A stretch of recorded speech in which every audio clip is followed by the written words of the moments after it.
In The 7 Habits of Highly Effective People, Stephen R. Covey distills timeless wisdom into 7 lifelong practices for building a successful, fulfilling life.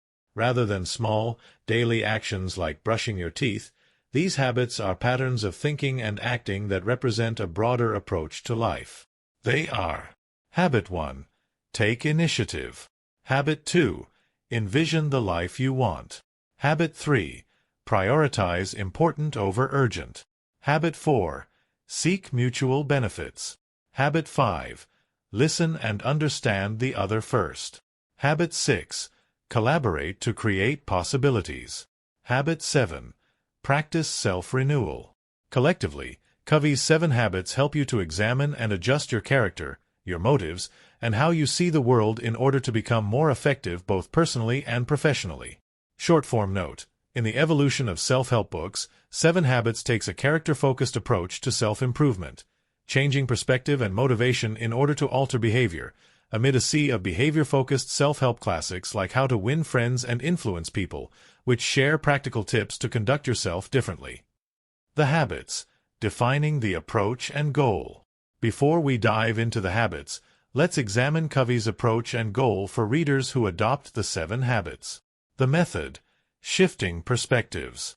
Covey writes that changing your behaviors and your life requires you to change your paradigms, or perspectives. Your perspectives impact how you interpret situations, and your interpretations dictate your behavior.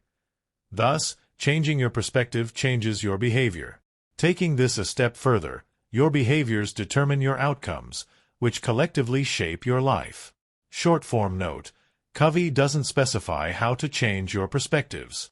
James Allen argues in As a Man Thinketh that problems arise from negative thinking, so you should think positively to improve your perspective and reality. Alternatively, in Awaken the Giant Within, Tony Robbins asserts that changing your perspective requires reprogramming your neuroassociations, good or bad feelings linked to people and situations based on your past experiences. The tool: habits. Covey distills his advice into habits in order to make it actionable. Short-form note: while this was the intention, many of the habits and strategies are still abstract. In these cases, we've supplemented them with more specific tips. Emphasize that these are supposed to be lifelong practices, not one-time fixes. Short-form note: when a behavior becomes habit, it is embedded into your subconscious, which puts that behavior on autopilot. This ensures that you continue the behavior long-term, and it leaves your conscious mind free to tackle other things. The goal: effectiveness. The 7 habits aim to make you effective, which means that you target your efforts to get the most important things done, thus raising the quality of your accomplishments. Short-form note: Covey's emphasis on effectiveness was likely inspired by Peter F. Drucker, who argued in 1966 that success as a business leader requires effectiveness. According to Covey, a cornerstone of effective living is interdependence, which means that you can take care of your needs, but you recognize that you can achieve more through collaboration. Short-form note: while Covey focuses on developing interdependence as an individual, John C. Maxwell describes similar traits among successful leaders. In The 5 Levels of Leadership, Maxwell writes that the most effective leaders, those at level 4 and level 5, combine their leadership skills with their team members' talents for collaborative greatness. Now, let's dive into the habits. Habits 1 to 3 focus on personal effectiveness, while 4 to 6 stress effectiveness through collaboration. For clarity, we present each habit in the same format. Habit description: a brief description of the main idea, why it matters, an explanation of the idea's significance and merit. How to: strategies for putting the principle into practice. Habit 1. Take initiative. Habit description. Take initiative. Covey labels this habit, be proactive. In other words, change the problems that you can change and accept the ones you can't. Why it matters. According to Covey, Habit 1 lays the foundation for the subsequent habits because taking initiative is key to adopting new behaviors. Rather than being reactive, externally influenced, and allowing your environment or circumstances dictate how you feel and act, being proactive, initiative-taking, empowers you to choose your thoughts and actions. Short-form note: Taking initiative entails taking control of your actions and your responses to circumstances. And positive psychology researcher Sean Aker asserts that feeling in control makes you happier, more motivated, less stressed, physically healthier, and better at communicating and problem-solving. How to. For each of your concerns, determine which category it falls into, and act accordingly. If it's related to your actions, alter your behavior. Short-form note. Robbins argues that behavior changes require altering your master system, which comprises your mental and emotional state, self-talk, values, beliefs, and memories. If it's related to other people's actions, alter your interactions with them in hopes of influencing their behavior. Short-form note.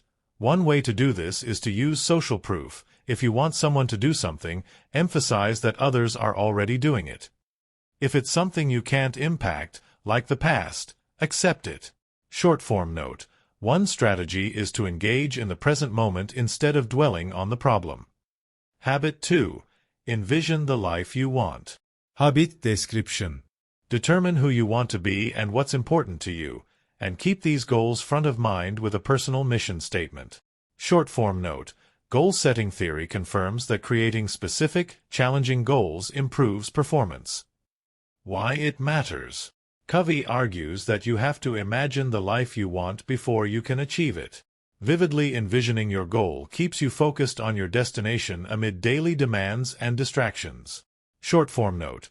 Robbins takes Covey's point a step further, arguing that intensely focusing on your goals also works on a subconscious level by triggering a sort of radar in your brain that directs your attention to resources that can help you achieve those goals.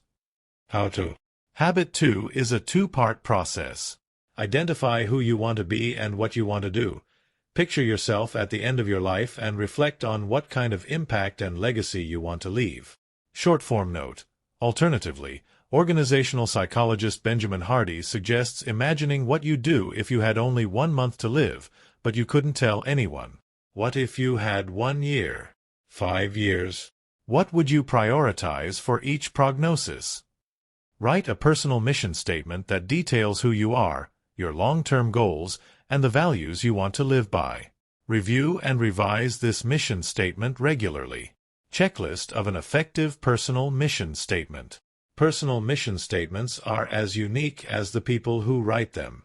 But, in First Things First, Covey lists several characteristics that every effective mission statement should have. It recognizes and incorporates your unique talents. It guides you to contribute to a higher purpose beyond yourself. It addresses your physical, social, mental, and spiritual needs. It balances your personal, family, work, and community roles. It inspires you. Habit 3. Prioritize important over urgent. Habit description. Prioritize your time and actions in order to live up to your personal mission statement. Short-form note. To help you apply Covey's advice, we've included organizational strategies later in this guide from the more detailed, systematic approach described in Getting Things Done. Why it matters. To prioritize the tasks that will have the biggest positive impact on your life, Covey promotes a time management matrix originally designed by President Eisenhower that categorizes tasks based on their urgency and importance, meaning that they contribute to your goals, values, and personal mission statement.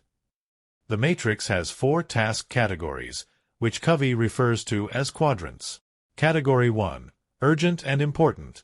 The crises and problems in this category eat up your time and distract you from preventing future crises, creating a vicious cycle. Category 2. Not urgent, but important. This is where you should spend most of your time, because it includes activities that could easily be put off, but that bring great benefits in the long term, like exercising. Category 3. Urgent, but not important. These activities are typically things that other people want you to do but that aren't important to you. Category 4. Neither urgent nor important. These leisure and entertainment activities contribute nothing to your life, and effective people tend to avoid them. Develop time management skills to complement the tools. Research suggests that this matrix is a useful tool, but it doesn't develop all of the 3 skills necessary for effective time management, each of which is equally important. Awareness that your available time is limited. The matrix doesn't measure the accuracy of your time estimates for tasks, nor does it improve how you allocate your limited time. Arrangement of your time through goal setting, planning, and scheduling. The matrix is most effective in this category because it helps you prioritize the most important tasks to schedule accordingly. Adaptation of your time while carrying out tasks, particularly when you're interrupted and have to shift priorities. The matrix potentially improves adaptation by providing a system to gauge priorities on the fly if your work is interrupted with an urgent request. How to. Covey asserts that weekly planning is the most effective way to manage your time and achieve your goals. A weekly schedule is narrow enough to ensure important tasks get done promptly, and it's broad enough to be flexible when things come up unexpectedly. Follow these steps to create your weekly plan. Identify your roles, such as employee or volunteer. Identify 1 or 2 goals you want to achieve for each role in the next week. Assign a day to accomplish each goal. Schedule time for activities that renew and revitalize you. More on this in Habit 7. Build in open, unscheduled time for the unexpected. When things come up unexpectedly, evaluate how they fit your goals and schedule. Prioritize and get things done. Habit 3 takes a big-picture approach to time management, but the Getting Things Done (GTD) system offers more specific advice on how to gather, assess, organize, and address the relentless flow of emails and demands. The 5 steps of the GTD system are: capture every problem, idea, reminder, and to-do in a designated in-tray. Clarify what you need to do with each item. Throw it away, keep it for reference, delegate it, do it, schedule it, or save it to reconsider later. Organize each item. File reference items and things to reconsider, hand off delegated items, write action items on a to-do list, and put scheduled items on a calendar. Review your calendar and to-do list frequently. Your calendar determines the structure of your days and weeks, while your to-do list tells you what to tackle between scheduled appointments. Engage with the task. In other words, get it done. Rather than creating a weekly schedule, as Covey recommends, the GTD system emphasizes a weekly review to update to-do lists and calendars and review scheduled appointments and priorities for the week ahead. Habit 4. Seek mutual benefits. Habit description. When tackling a problem or negotiation with someone, always strive to find a mutually beneficial solution. Why it matters. While habits 1 to 3 focus on personal effectiveness, Covey says that habits 4 to 6 focus on building interdependent or collaborative success through strong relationships and effective interactions. Habit 4 is the first step. Approach every interaction as an opportunity to find a mutually beneficial outcome, which Covey calls a win-slash-win mindset. Description. This mindset values cooperation over competition. One person's success doesn't come at the expense of another's. Benefits. It strengthens the relationship between the people involved, improving the quality of future collaborations, and leads to more innovative solutions. Short-form note. Although the idea of finding a mutually beneficial solution seems appealing, negotiation coach Jim Camp argues that win-slash-win often pressures both parties to rush to any agreement rather than doing the haggling necessary to reach the best deal. How to. Once you've adopted the right mindset and you sit down to negotiate or work together, how do you actually arrive at a mutually beneficial solution? Covey offers these tips. Try to understand the other person's perspective. We'll explain how to do this in Habit 5. Short-form note. Rather than simply understanding it, never split the difference. Author Chris Voss promotes changing the other person's perspective in your favor. Describe each person's biggest concerns as objectively as possible. Short-form note. Voss suggests a calculated empathy tactic in which you name the other person's feelings to increase trust and rapport for the purpose of getting what you want. Identify what results constitute a win for each person. Short-form note. Voss says desires and fears often distract people from what they really want in negotiations. Determine a new solution that achieves those results. Short-form note. Getting to Yes. Authors Roger Fisher and William Ury suggest using objective criteria, like market values, to measure how a solution benefits each side. Habit 5. Listen and understand the other first. Habit description. When communicating with others, Covey urges you to try to understand their perspective before asking them to understand yours. Why it matters. Covey points out that you can't reach a mutually beneficial solution without first understanding the other person's interests. This requires empathic listening, or striving to understand the other person's perspectives by interpreting what they're saying as well as how they feel. Short-form note. Subsequent research has found that, beyond empathy, effective listening involves giving supportive, constructive responses. How to. Covey suggests you practice empathic listening with these exercises. People watch to practice interpreting nonverbal cues. Observe an interaction from afar. What can you discern about people's emotions based solely on their body language? Practice switching views. In a debate or negotiation, try to describe the situation from the other person's perspective. Then, explain your point through their lens. Ask a friend or family member for feedback.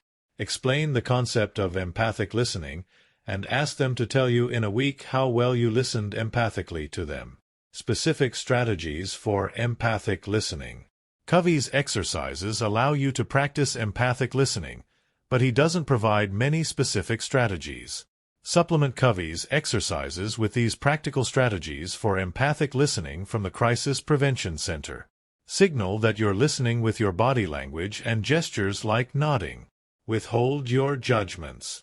You don't have to agree with the other person, but you must release your opinions long enough to understand the other person's perspective. Paraphrase what you think the other person is saying, and ask them if you're correct. Embrace silence. Sometimes your presence is enough to make the other person feel supported. Don't cut the conversation short. Make sure the other person has expressed everything they wanted to say. Habit 6. Collaborate to create possibilities. Habit description. Covey contends that collaborating, creating what he calls synergy, with another person enables you to achieve more than either of you could alone. Why it matters. Covey believes that collaboration creates outcomes greater than the sum of the parts, as in 1 + 1 is equal to 3 or more. For example, one singer plus another singer creates a harmony. This is possible because the relationship itself adds value by creating the opportunity for collaboration. The mutually beneficial mindset from Habit 4 and empathic listening from Habit 5 foster trust and goodwill, which are necessary for effective communication and collaboration. Covey suggests that the collaborative process then strengthens the relationship, which benefits future collaborations. Short-form note. Subsequent research has revealed that the connection between empathy, trust, and collaboration is neurological. When people feel trusted, their brains release higher levels of oxytocin, which makes them more trustworthy and trusting. As a result, in high-trust environments, people become more productive and collaborative. How to. To effectively collaborate, Covey says you need internal synergy. In other words, be both analytical and intuitive, because life can be logical as well as emotional. Short-form note. To supplement Covey's advice, which is fairly abstract, managers can use specific strategies to increase trust and promote collaboration on their teams. These tactics include encouraging relationship building among teammates, giving people the freedom to choose how they work, and celebrating successes publicly and promptly.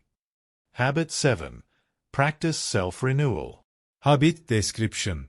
Covey's final habit, self-renewal, maintains your well-being so that you can continue doing the work of habits 1 to 6. Why it matters. Covey asserts that keeping yourself mentally and physically healthy prevents burnout, supports productivity, and actually improves your overall efficiency and effectiveness, creating an upward spiral of growth. Self-renewal also helps you stay disciplined and focused on your goals and values. Short-form note. A key benefit that Covey overlooks is that self-renewal weakens the negative impacts of stress. This reframes the value of self-care. It doesn't make you feel better by masking or distracting from your issues, but rather by helping you get through them. How to. Covey advises practicing 4 aspects of self-renewal. Physical. Eat well, exercise, and get enough sleep and relaxation. Spiritual. This can include praying, meditating, reading, and spending time in nature. Mental. Read, write, and expose yourself to new information. Social/emotional. Since emotional health is so closely tied with social interactions, Covey argues that this form of self-renewal actually comes from practicing habits 4 to 6. Focus on what's most important. Minimalists have developed similar categories, not for the express purpose of self-renewal, but rather as a way to focus on the most important things in order to eliminate excess and live a simpler life. However, decluttering your life in these areas could also contribute to self-renewal. Minimalism authors Joshua Fields Milburn and Ryan Nicodemus describe 5 key values, some of which overlap Covey's 4 dimensions. Health, eat well and exercise. Relationships, drop unproductive relationships and invest in meaningful ones. Passions, pursue a mission-driven passion instead of career and status. Growth, make small, daily changes that contribute to substantial growth over time. Contribute to others, serve society and help others grow.